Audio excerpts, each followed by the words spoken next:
Assalamualaikum warahmatullahi wabarakatuh. Perkenalkan, nama saya Intan Landari, kelas 12 DPB 1. Saya di sini akan menceritakan legenda Batu Menangis, cerita rakyat Kalimantan Barat. Legenda Batu Menangis, cerita rakyat Kalimantan Barat. Alkisah, hiduplah seorang janda miskin dan anak perempuannya bernama Darmi. Mereka hidup di sebuah bukit jauh dari pedesaan. Darmi memiliki paras yang sangat cantik. Semua orang terpesona melihatnya.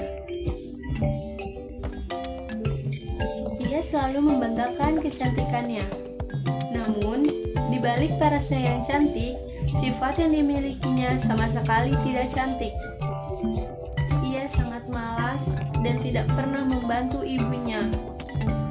Setiap hari, ia hanya sibuk bersolek dan tidak pernah membantu ibunya, baik pekerjaan di ladang maupun mengerjakan pekerjaan rumah. Pada suatu hari, Darmi meminta kepada ibunya untuk membelikan alat kecantikannya yang habis. Ibunya pun tak tahu alat kecantikan seperti apa yang Darmi maksud.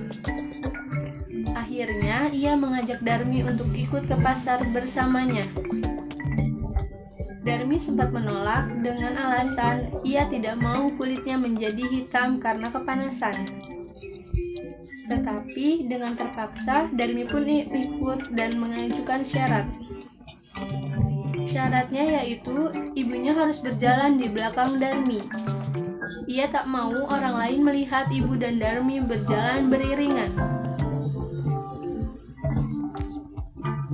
Karena rumah mereka jauh, mereka harus berjalan jauh untuk sampai ke pasar. Darmi berjalan di depan ibunya dengan menggunakan pakaian yang sangat bagus. Sedangkan ibunya berjalan di belakang Darmi dengan pakaian yang lusuh dan kotor.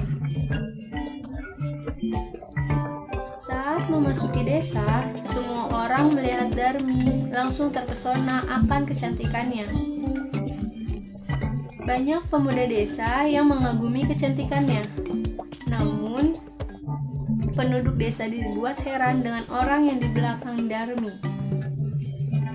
Salah satu dari mereka pun bertanya, "Siapa orang yang berjalan di belakang Darmi?" Dengan sombongnya, Darmi berkata bahwa ibunya adalah seorang pembantu. Sang ibu hanya bisa menahan diri dan menangis dalam hati. Dia mendengar jawaban anaknya yang menyakitkan hati itu. Sang ibu lama-kelamaan tidak dapat menahan diri lagi. Ia bersipu di pinggir jalan dan menangis. Darmi yang heran mengapa ibunya berhenti, akhirnya bertanya, "Mengapa ibunya berhenti?" Ibunya hanya diam, tak memberi jawaban. Tiba-tiba ibu mengangkat tangannya dan berdoa. Darmi semakin heran dengan apa yang dilakukan ibunya. Ibu tak menjawab Darmi dan meneruskan doanya. Ia berdoa agar Tuhan menghukum anaknya yang durhaka kepadanya. Tak lama setelah ibunya berdoa, langit menjadi mendung, petir datang, dan mulai turun hujan.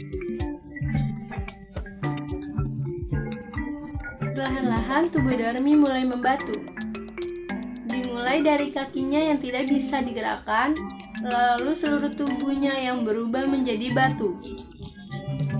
Darmi menangis ketakutan dan memohon ampun kepada ibunya. Ibu tidak dapat berbuat apa-apa lagi. Hukuman untuk Darmi tidak dapat dibatalkan lagi.